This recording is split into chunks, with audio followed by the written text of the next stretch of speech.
마르코 복음서 14장. 예수님을 죽일 음모를 꾸미다. 파스카와 무교절 이틀 전이었다. 수석 사제들과 율법 학자들은 어떻게 하면 속임수를 써서 예수님을 붙잡아 죽일까 궁리하고 있었다. 그러면서 백성이 소동을 일으킬지 모르니 축제 기간에는 안 된다 하고 말하였다. 어떤 여자가 예수님의 머리에 향유를 붓다. 예수님께서 베타니아에 있는 나병 환자 시몬의 집에 계실 때의 일이다. 마침 식탁에 앉아 계시는데 어떤 여자가 값비싼 순 나르드 향유가 든 옥합을 가지고 와서 그 옥합을 깨뜨려 그분 머리에 향유를 부었다. 몇 사람이 불쾌해하며 저희끼리 말하였다. 왜 저렇게 향유를 허투루 쓰는가? 저 향유를 300데나리온 이상에 팔아 그 돈을 가난한 이들에게 나누어 줄 수도 있을 터인데. 그러면서 그 여자를 나무랐다. 예수님께서 이르셨다. 이 여자를 가만두어라. 왜 괴롭히느냐? 이 여자는 나에게 좋은 일을 하였다. 사실 가난한 이들은 늘 너희 곁에 있으니 너희가 원하기만 하면 언제든지 그들에게 잘해줄 수 있다. 그러나 나는 늘 너희 곁에 있지는 않을 것이다. 이 여자는 자기가 할 수 있는 일을 하였다. 내 장례를 위하여 미리 내 몸에 향유를 바른 것이다. 내가 진실로 너희에게 말한다. 온 세상 어디든지 복음이 선포되는 곳마다 이 여자가 한 일도 전해져서 이 여자를 기억하게 될 것이다. 유다가 예수님을 배신하다. 12제자 가운데 하나인 유다 이스카리옷이 예수님을 수석 사제들에게 팔아넘기려고 그들을 찾아갔다. 그들은 그의 말을 듣고 기뻐하며 그에게 돈을 주기로 약속하였다. 그래서 유다는 예수님을 넘길 적당한 기회를 노렸다. 최후의 만찬을 준비하다. 무교절 첫날, 곧 파스카 양을 잡는 날에 제자들이 예수님께 스승님께서 잡수실 파스카 음식을 어디에 가서 차리면 좋겠습니까? 하고 물었다. 그러자 예수님께서 제자 2사람을 보내며 이르셨다. 도성 안으로 가거라. 그러면 물동이를 메고 가는 남자를 만날 터이니 그를 따라가거라. 그리고 그가 들어가는 집의 주인에게 스승님께서 내가 제자들과 함께 파스카 음식을 먹을 내 방이 어디 있느냐 하고 물으십니다 하여라. 그러면 그 사람이 이미 자리를 깔아 준비된 큰 2층 방을 보여줄 것이다. 거기에다 차려라. 제자들이 떠나 도성 안으로 가서 보니 예수님께서 일러주신 그대로였다. 그리하여 그들은 파스카 음식을 차렸다. 제자가 배신할 것을 예고하시다. 저녁 때가 되자 예수님께서 제자들과 함께 그곳으로 가셨다. 그들이 식탁에 앉아 음식을 먹고 있을 때 예수님께서 말씀하셨다. 내가 진실로 너희에게 말한다. 너희 가운데 한 사람, 나와 함께 음식을 먹고 있는 자가 나를 팔아넘길 것이다. 그러자 그들은 근심하며 차례로 저는 아니겠지요 하고 묻기 시작하였다. 예수님께서 그들에게 이르셨다. 그는 12 가운데 하나로서 나와 함께 같은 대접에 빵을 적시는 사람이다.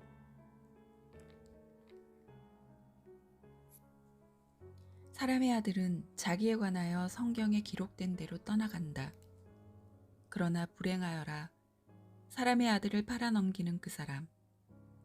그 사람은 차라리 태어나지 않았더라면 자신에게 더 좋았을 것이다. 성찬예를 제정하시다. 그들이 음식을 먹고 있을 때 예수님께서 빵을 들고 찬미를 들으신 다음 그것을 떼어 제자들에게 주시며 말씀하셨다. 받아라, 이는 내 몸이다. 또 잔을 들어 감사를 드리신 다음 제자들에게 주시니 모두 그것을 마셨다. 그때 예수님께서 그들에게 이르셨다. 이는 많은 사람을 위하여 흘리는 내 계약의 피다. 내가 진실로 너희에게 말한다. 내가 하느님 나라에서 새 포도주를 마실 그날까지 포도나무 열매로 빚은 것을 결코 다시는 마시지 않겠다. 그들은 찬미가를 부르고 나서 올리브 산으로 갔다. 베드로가 당신을 모른다고 할 것을 예고하시다. 예수님께서 제자들에게 말씀하셨다. 너희는 모두 떨어져 나갈 것이다. 성경에 내가 목자를 치리니 양들이 흩어지리라고 기록되어 있다. 그러나 나는 되살아나서 너희보다 먼저 갈릴레아로 갈 것이다. 그러자 베드로가 예수님께 말하였다. 모두 떨어져 나갈지라도 저는 그러지 않을 것입니다.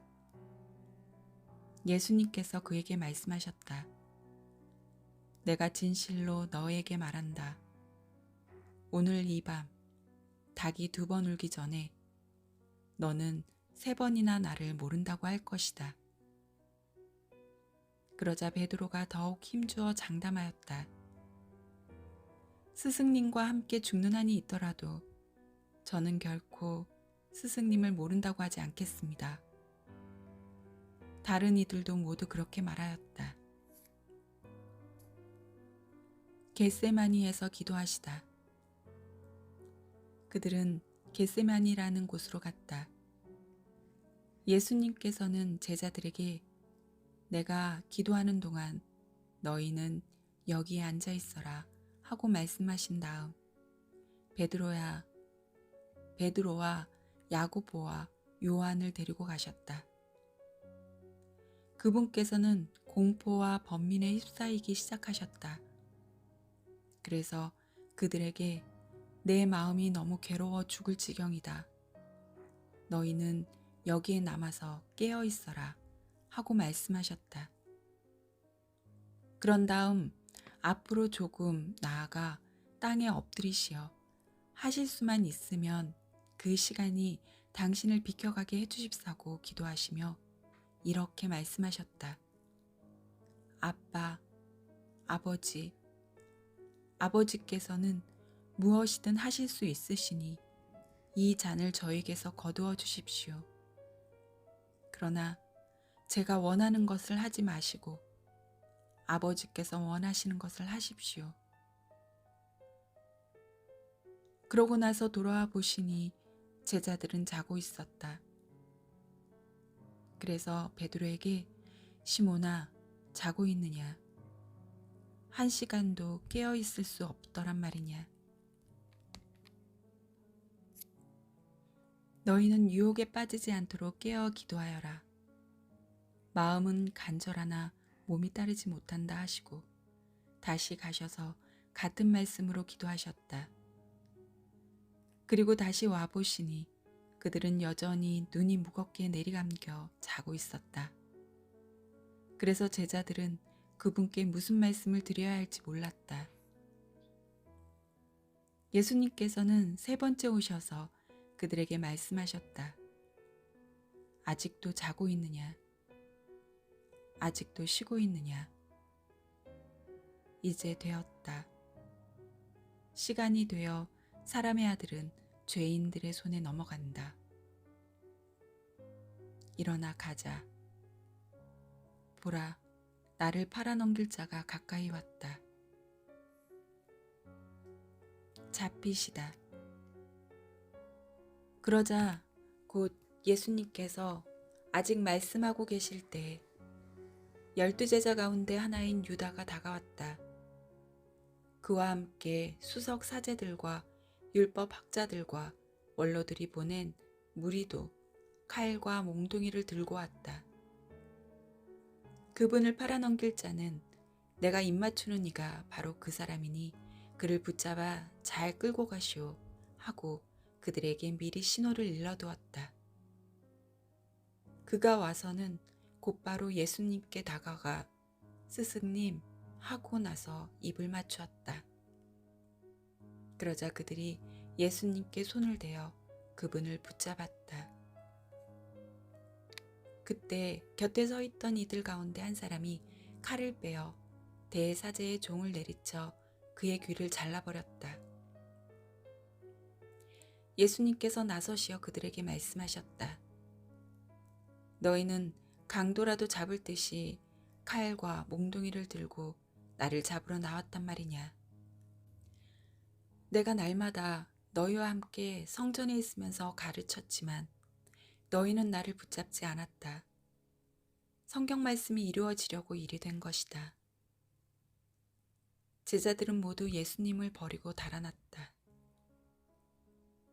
알몸으로 달아난 젊은이. 어떤 젊은이가 알몸에 암압포만 두른 채 그분을 따라갔다. 사람들이 그를 붙잡자 그는 암압포를 버리고 알몸으로 달아났다. 최고의회에서 신문을 받으시다. 그들은 예수님을 대사제에게 끌고 갔다. 그러자 수석 사제들과 원로들과 율법 학자들이 모두 모여왔다. 베드로는 멀찍이 떨어져서 예수님을 뒤따라 대사제의 저택 안뜰까지 들어가 시종들과 함께 앉아 불을 쬐고 있었다. 수석 사제들과 온 최고의회는 예수님을 사형에 처하려고 그분에 대한 증언을 찾았으나 찾아내지 못하였다. 사실 많은 사람이 그분께 불리한 거짓 증언을 하였지만 그 증언들이 서로 들어맞지 않았던 것이다. 더러는 나서서 이렇게 거짓 증언을 하기도 하였다. 우리는 저자가 나는 사람 손으로 지은 이 성전을 허물고 손으로 짓지 않는 다른 성전을 사흘 안에 세우겠다고 말하는 것을 들은 적이 있습니다. 그러나 그들의 증언도 서로 들어맞지 않았다. 그러자 대사제가 한가운데로 나서서 예수님께 당신은 아무 대답도 하지 않소. 이 자들이 당신에게 불리한 증언을 하는데 어찌된 일이오? 하고 물었다. 그러나 예수님께서는 입을 다무신 채 아무 대답도 하지 않으셨다. 대사제는 다시 당신이 찬양 받으실 분의 아들 메시아요? 하고 물었다. 예수님께서 대답하셨다. 그렇다. 너희는 사람의 아들이 전능하신 분의 오른쪽에 앉아 있는 것과 하늘의 구름을 타고 오는 것을 볼 것이다. 그러자 대사제가 자기 옷을 찢고 이렇게 말하였다. 이제 우리에게 무슨 증인이 더 필요합니까? 여러분도 하느님을 모독하는 말을 듣지 않았습니까? 여러분의 생각은 어떻습니까? 그들은 모두 예수님께서 사형을 받아야 마땅하다고 단죄하였다. 예수님을 조롱하다. 어떤 자들은 예수님께 침을 뱉고 그분의 얼굴을 가린 다음 주먹으로 치면서 알아맞혀 보아라 하며 놀려대기 시작하였다. 시종들도 예수님의 뺨을 때렸다. 베드로가 예수님을 모른다고 하다. 베드로가 안뜰 아래쪽에 있는데 대사제의 하녀 하나가 와서 불을 쬐고 있는 베드로를 보고 그를 찬찬히 살피면서 말하였다. 당신도 저 나자렛 사람 예수와 함께 있던 사람이지요? 그러자 베드로는 나는 당신이 무슨 말을 하는지 알지도 이해하지도 못하겠소 하고 부인하였다. 그가 바깥으로 나가자 닭이 울었다. 그 하녀가 베드로를 보면서 곁에 서 있는 이들에게 다시 이 사람은 그들과 한패예요 하고 말하기 시작하였다. 그러나 베드로는 또 부인하였다. 그런데 조금 뒤에 곁에 서 있던 이들이 다시 베드로에게 당신은 갈릴레아 사람이니 그들과 한패임에 틀림없소 하고 말하였다. 베드로는 거짓이면 천벌을 받겠다고 맹세하기 시작하며 나는 당신들이 말하는 그 사람을 알지 못하오 하였다. 그러자 곧 닭이 두 번째 울었다. 베드로는 예수님께서 닭이 두 번 울기 전에 너는 세 번이나 나를 모른다고 할 것이다 하신 말씀이 생각나서 울기 시작하였다.